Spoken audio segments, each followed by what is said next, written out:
Hey, one of the questions I received was how I decided to set my income goals at 77,000 a month. So honestly, when I decided to focus on my business full time, there was a common affirmation going around saying that my yearly income is my monthly income. And so that's literally where that comes from. At the moment I found that affirmation and decided I was going to focus on my business, I was making 77,000 a year. So just translating that into my monthly income, that's where that number comes from. But reasons besides that on why I keep pushing to make it there or even believe I can make it there may or may not resonate with some of you. When it comes to believing that I'm worthy of it, it goes back to the lottery example I gave. I mentioned in a previous video that a friend had posted somebody talking about the lottery. If the lottery is, if the person's going to win $300 million, on average, most people don't feel like they're worth that much.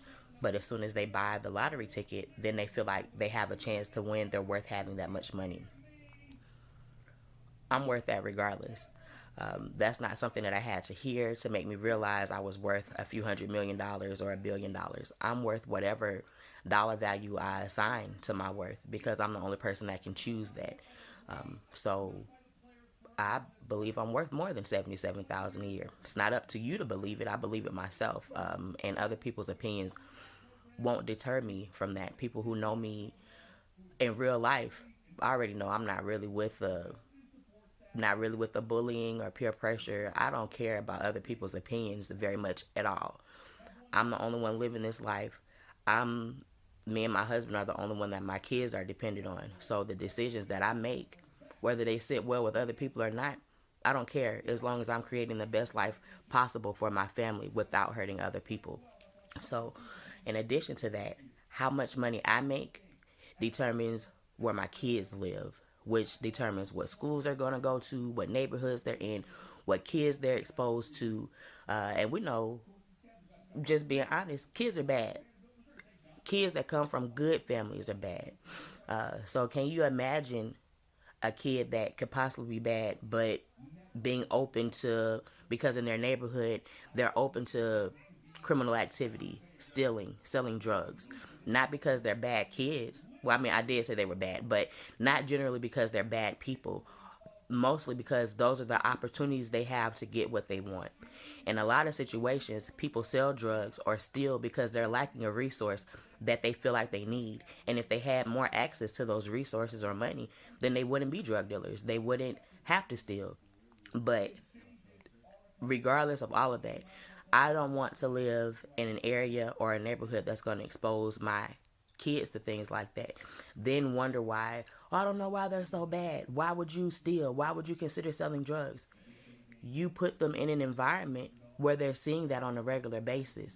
And I don't want that for my kids. So I want to be able to earn enough that we can live in whatever city I want to live in, taking account into some sides of the town may have criminal activity, other sides of town may not be safe for people of color. So I have to consider all of that because I want my kids to be safe and I want them to thrive. And on top of that, me starting out as a young adult, I remember what it was like being a broke college student. I remember what it was like taking whatever job would hire me just because I needed money. And I don't want that for my kids. Whether they go to college or decide to just move out on their own, start a business, work, whatever. I don't want them to have to choose the job simply because this is the only thing that'll pay me and I need money to survive. If they're going to accept a job, it's because they enjoy it and they like it. Because mom will already have set the foundation that that's not necessary.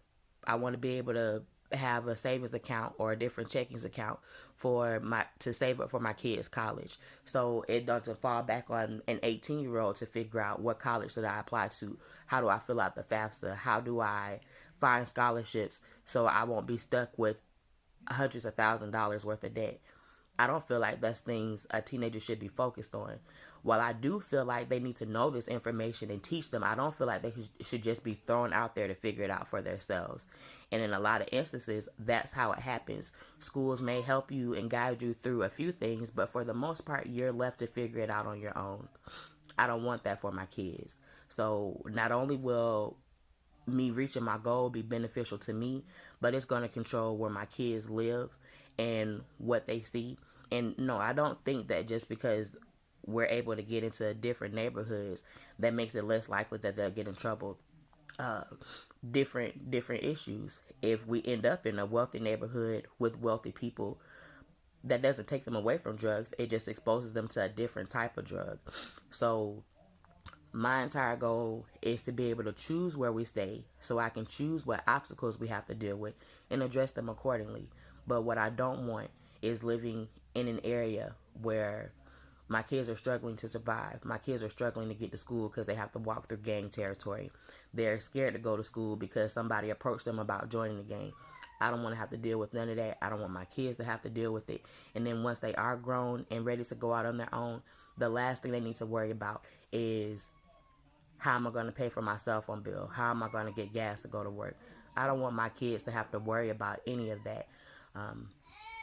And that's just real.